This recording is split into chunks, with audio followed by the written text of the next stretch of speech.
சாய்ஸ்ரீ சேனலுக்கு உங்களை அன்புடன் வரவேற்கிறேன். அனைவருக்கும் நமஸ்காரம். இன்றைக்கி பிரதோஷ நன்னாள், அதுவும் மிகவும் சிறப்பு வாய்ந்த சனி பிரதோஷம். ஸோ இந்த சனி பிரதோஷத்தில் இப்படி நம்ம வழிபாடு செஞ்சால் சிவனோட அருளை பெறலாம். இதை பார்க்குறதுக்கு முன்னாடி நம்ம சேனலுக்கு தான் நீங்கள் ஃபஸ்ட் டைம் வரீங்க அப்படின்னா சேனலை சப்ஸ்கிரைப் பண்ணிக்கோங்க. இந்த மாதிரி வீடியோஸ் உங்களுக்கு பிடிச்சிருந்தா லைக் பண்ணுங்கள், ஷேர் பண்ணுங்கள். ஸோ சனி பிரதோஷம் அப்படிங்கிறது சாதாரண மற்ற பிரதோஷங்களை எல்லாம் விட சிறப்பு வாய்ந்தது. ஏன்னா இந்த பிரதோஷத்திற்கு நம்மளுடைய விதிகளையே மாற்றக்கூடிய வல்லமை இருக்கிறது அப்படின்னு ஆகமம் கூறுகிறதுங்க.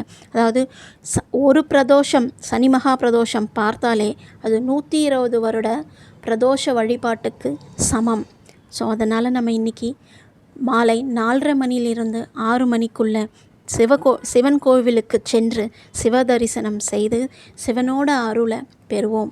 அதாவது சிவனுக்கு என்னெல்லாம் பிடிக்குமோ அதெல்லாம் சிவனுக்கு அர்ப்பணம். அதாவது அபிஷேகத்துக்கு உரிய பசும்பால், இளநீர், கரும்புச்சாறு, இது ரொம்ப ரொம்ப ரொம்ப சிவனுக்கு பிடித்த விஷயங்க.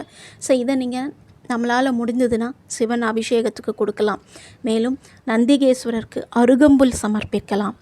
மேலும் சிவனுக்கு வில்வ இலை, உங்களால் ஒரு வில்வ இலை கிடச்சா கூட போதும், அதை சிவனுக்கு நீங்கள் சார்த்தி வழிபடலாம். இது பல ஜென்ம பாவத்தை நீக்கும் அப்படிங்கிறது நம்மளோட சாஸ்திரம் சொல்வது.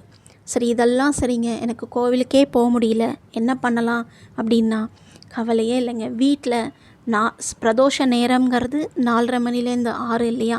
ஸோ அந்த 4:30 மணிக்கு வீட்டில் நம்ம பூஜை அறையில் 2 நெய் தீபம் சிவன் படத்துக்கு முன்னால் ஏற்றி வைத்து சிவனுக்கு பிடித்த வில்வ இலையையும் பூக்களையும், தாமரைப்பூ ஒன்று சிவனுக்கு பிடித்தது, அந்த தாமரைப்பூவையும் சமர்ப்பித்து மனதார சிவனை வேண்டி, இறைவா என்னால் கோவிலுக்கு வர முடியவில்லை, அதனால் நான் வீட்டிலையே இந்த தீபத்தை ஏற்றி என்னால் முடிஞ்சதை சமர்ப்பிக்கிறேன் அப்படின்னு சொல்லி இந்த பாடலை மாசில் வீணையும் மாலை மதியமும் வீசு தென்றலும் வீங்கில வேணிலும் மூசு வண்டரை பொய்யையும் போன்றதே ஈசனந்தை இணையடி நிழலே அப்படின்னு மனதார உருகி வேண்டினா சிவன் கண்டிப்பாக நமக்கு அருள் புரிவாருங்க.